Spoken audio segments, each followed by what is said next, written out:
कांग्रेस के राष्ट्रीय महासचिव अजय माकन राजस्थान के दौरे पर आए थे।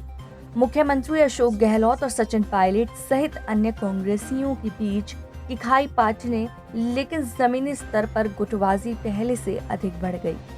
गहलोत और पायलट समर्थक विधायक व नेताओं ने जहां एक दूसरे के खिलाफ जमकर शिकायत की, वहीं सरकार में ब्यूरोक्रेसी के हावी होने की बात भी कही। विधायकों व संगठन के पदाधिकारियों ने माकन से कहा कि मंत्रियों की अधिकारी नहीं सुनते तो हमारा क्या होगा।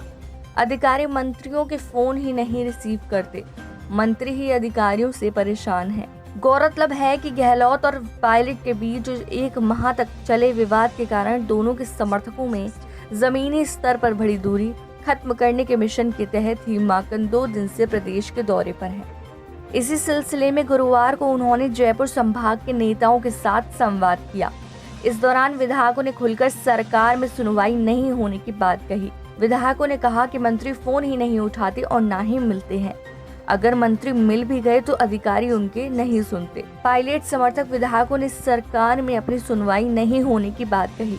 पायलट के विश्वस्त विधायक वेद प्रकाश सोलंकी, मुरलीलाल मीणा, GR खटाड़ा, दीपेंद्र सिंह शेखावत व विजेंद्र ओला ने सरकार में कामकाज पर सवाल उठाए। इन विधायकों ने सरकार में कार्यकर्ताओं की सुनवाई नहीं होने की बात कही। पायलट समर्थक सुरेश मिश्रा ने कहा था कि सरकार में हमारी बिल्कुल नहीं चलती, हमसे दोयम दर्ज का व्यवहार किया जाता है। वहीं गहलोत खेमे के विधायक अमीन कागजी ने कहा कि मेरे विधानसभा क्षेत्र के विकास कार्यों के बारे में पूछा तक नहीं जाता, मंत्री और अधिकारी अपनी मर्जी से काम करते हैं। प्रदेश कांग्रेस कमेटी के पूर्व सचिव के हरिद्वाल ने कहा कि विधायक की सरकार में चल रही है। प्रदेश कांग्रेस के पूर्व महासचिव सुशील शर्मा ने कहा कि संवैधानिक पद खाली पड़े हैं। सरकार का 1.5 साल का कार्यकाल पूरा हो गया है, लेकिन इन पदों के नहीं भरे जाने से पार्टी का नुकसान हो रहा है। इस दौरान गहलोत व पायलट समर्थकों ने एक दूसरे पर पार्टी को कमजोर करने का आरोप भी लगाया। माकन जब प्रदेश कांग्रेस मुख्यालय में नेताओं से मिल रहे थे, तभी दूसरे से आए पायलट समर्थकों को प्रवेश नहीं करने दिया गया। इस पर उन्होंने नारेबाजी शुरू कर दी और धरने पर बैठ गए। हालांकि कुछ ही देर बाद उन्हें प्रवेश दे दिया गया।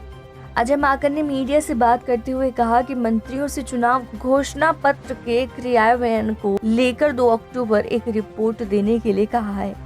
मंत्रियों से कहा गया है कि वे 1 माह में एक बार अपने प्रभार वाले जिलों का दौरा करेंगे और इस दौरान संगठन के लोगों से मिलेंगे।